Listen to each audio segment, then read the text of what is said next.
Alright, ladies and gentlemen, today's video is going to be a marriage of two of the skills that we've been practicing recently, where we were first using linear inequalities and solving those, and then we had linear absolute value problems and we were solving those.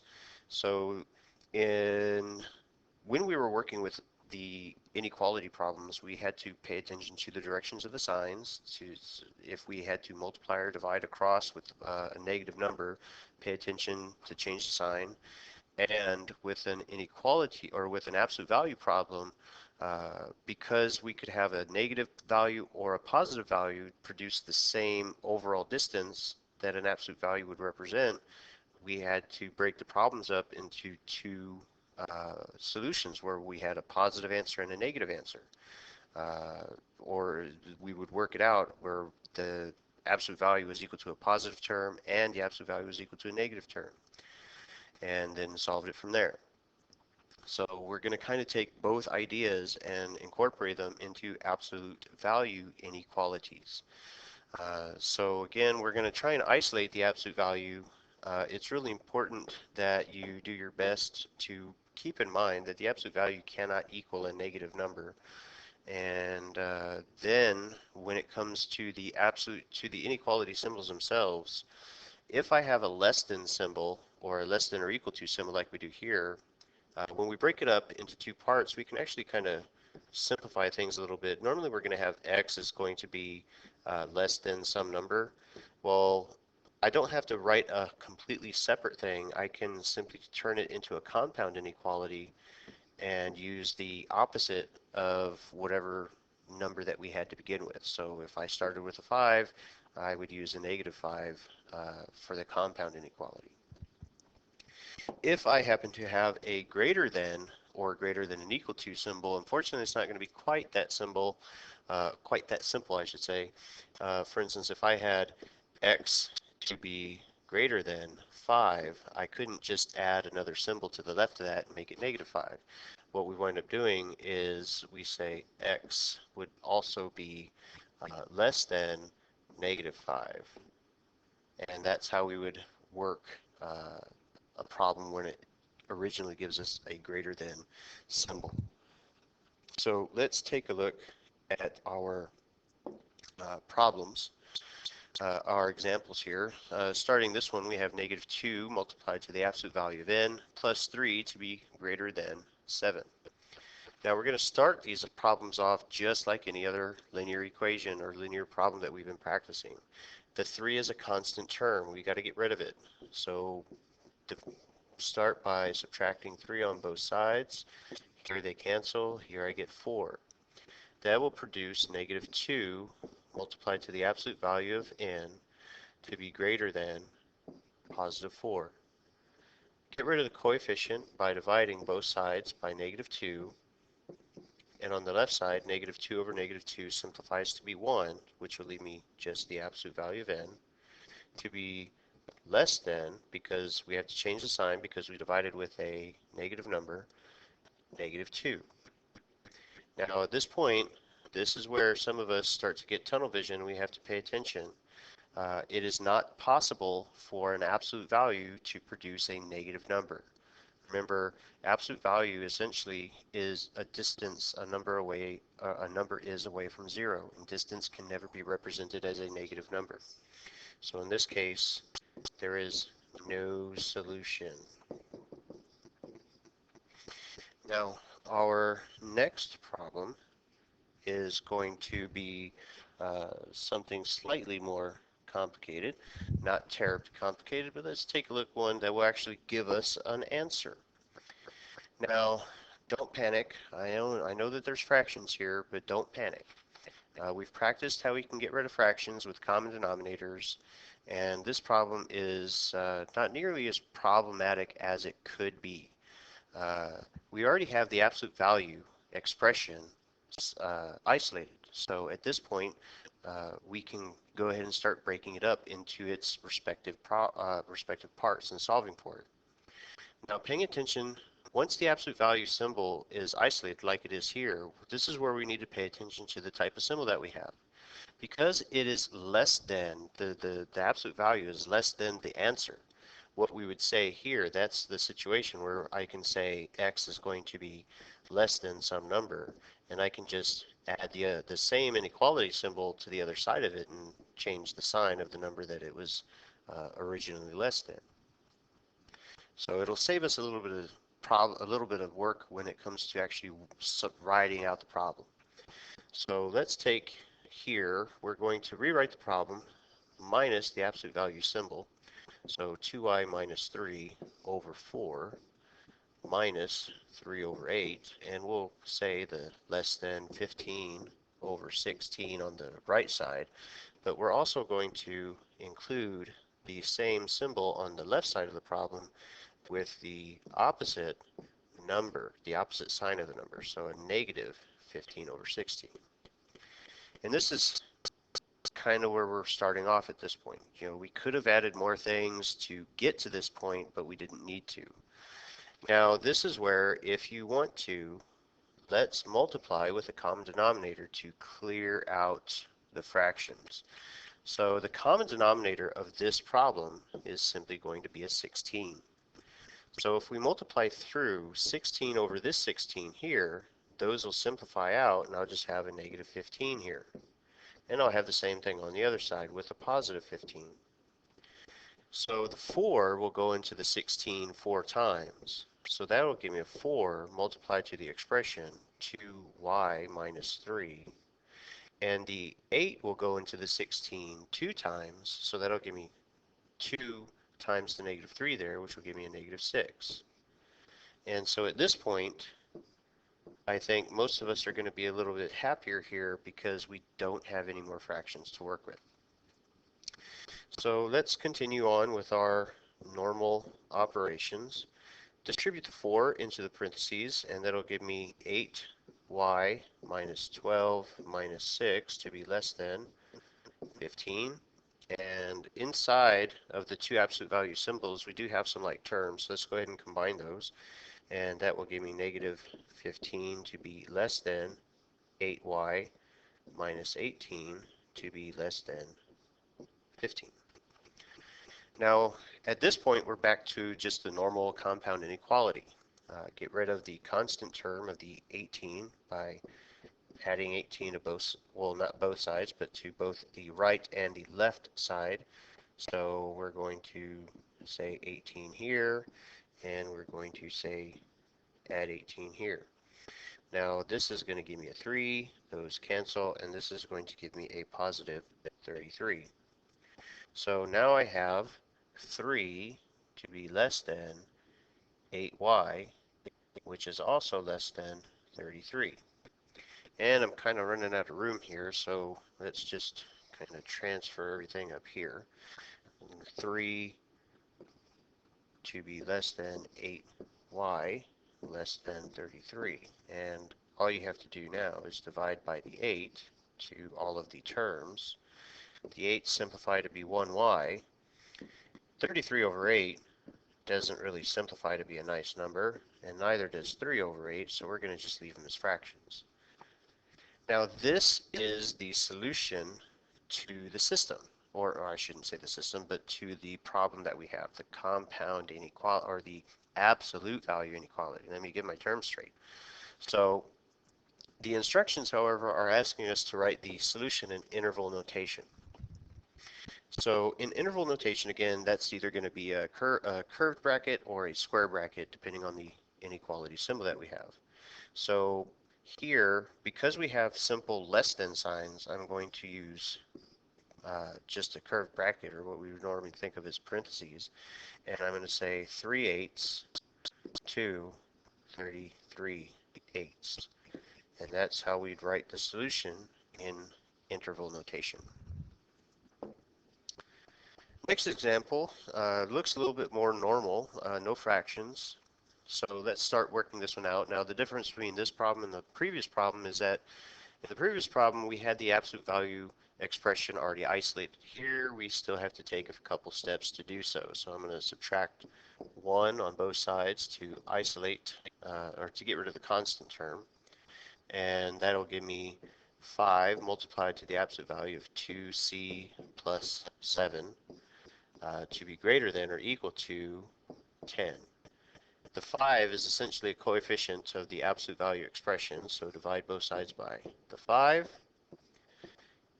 On the left side, the 5 simplify, so that will give you the absolute value of 2c plus 7, oops, straight bracket, to be greater than or equal to 2. Now, because we divided with a positive number, the sign doesn't, the inequality symbol itself doesn't change.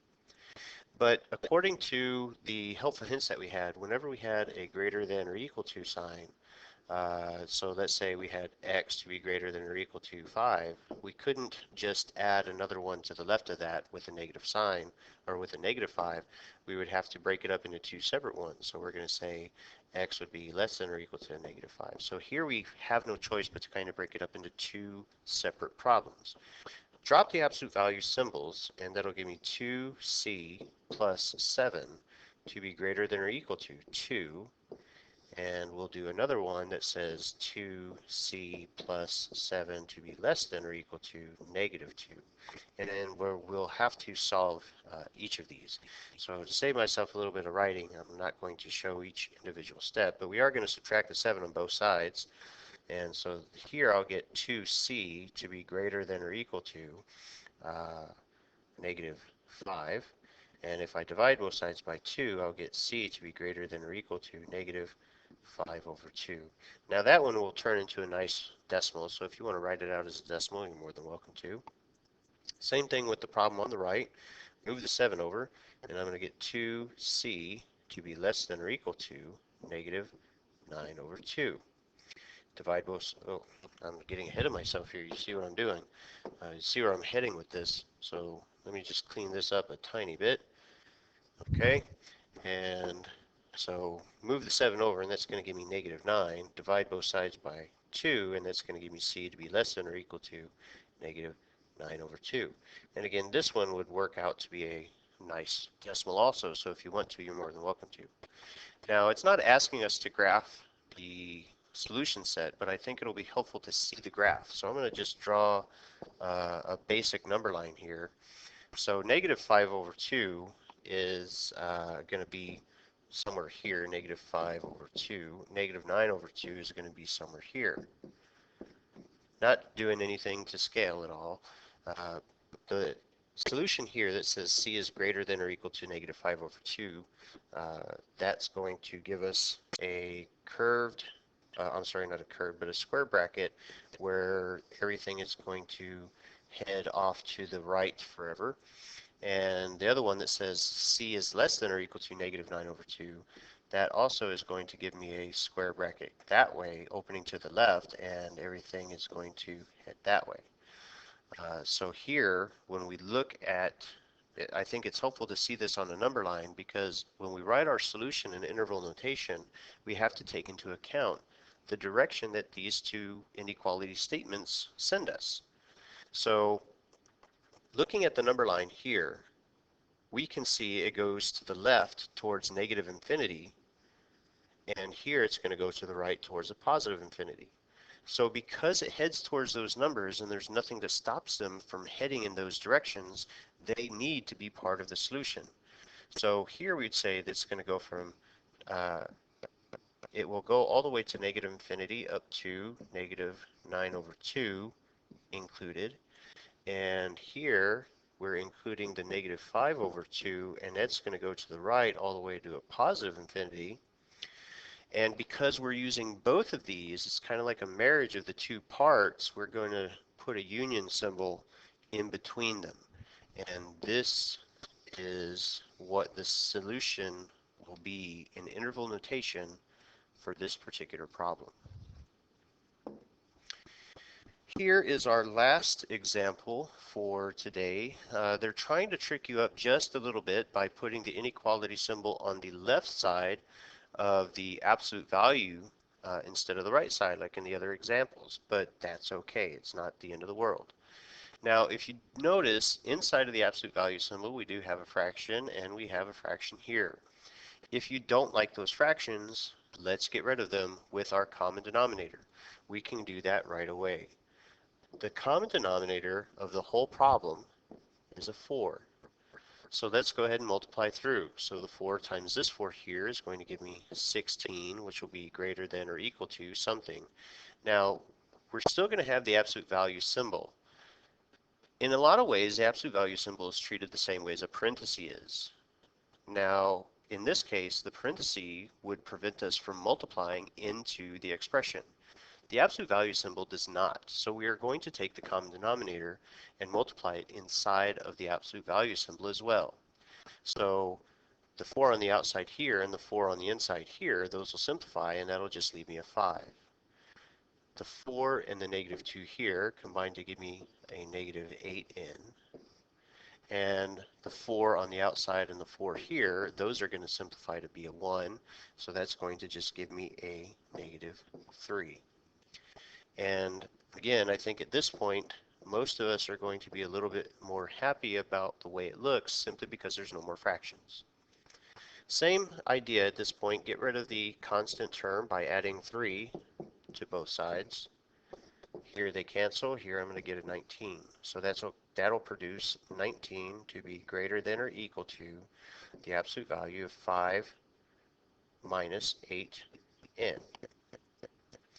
Now the absolute value itself is how we want to, that's where we want to read this problem from in order to determine, am I working with a less than symbol or a greater than symbol?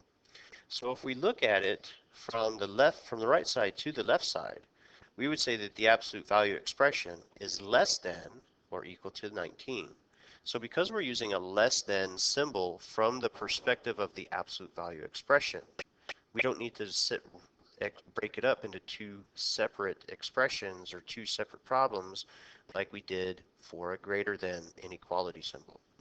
We can simply write what we have minus the absolute value brackets, or minus the absolute value symbol, I should say, and add the same inequality symbol on the other side with the opposite number that we were working with on the left. And here we have another compound and inequality. So to save myself a little bit of writing, and I'm running out of space on the board, I'm not going to write the discrete steps. So I'm going to move the 5 through subtraction to the opposite sides of the inequality symbols. So subtract 5 from this 19 here, and that's going to give me 14 to be greater than or equal to negative 8n to be greater than or equal to negative 24. At this point, divide both sides by the negative n. Because I'm going to divide across the inequality symbols with a negative number, we definitely need to turn those symbols around. So this will give me an n here. Negative 24 divided by a negative 8 is going to give me a positive 3. And negative 14 divided by, positive 14 divided by a negative 8, that'll give me 14 over 8, which simplifies to be negative 7 over 4. And I'm going to just leave it as a fraction because it doesn't really turn into a nice decimal. So again, it's not telling us in the problem to graph the solution set on a number line, but I want to go ahead and take a look at it. So here we have the solution to the problem where n is going to be less than or equal to 3, but it's also going to be greater than or equal to negative 7 over 4. So here, let's just put 3 here and negative 7 over 4 here. Because of the inequality symbols have the equal to part, we're working with the square brackets for these. So n is going to be less than this number, but greater than this number. So the solution set is just the stuff inside those brackets. And I just wanted to put that there for illustration purposes, because when we write our system, or when we write our solution in interval notation, we're going to just say negative 7 over 4 to a positive 3. And that is the final example. You do need to think about it just a little bit more than with other types of problems, but it's not out of the realm of possibility of us doing. It will take a little bit of practice, so I hope you've paid good attention and taken good notes. If you have any questions or are unsure about anything, please come see me for help. And as always, thanks for watching. I hope you guys are getting some good information out of this, and we'll see you in class soon.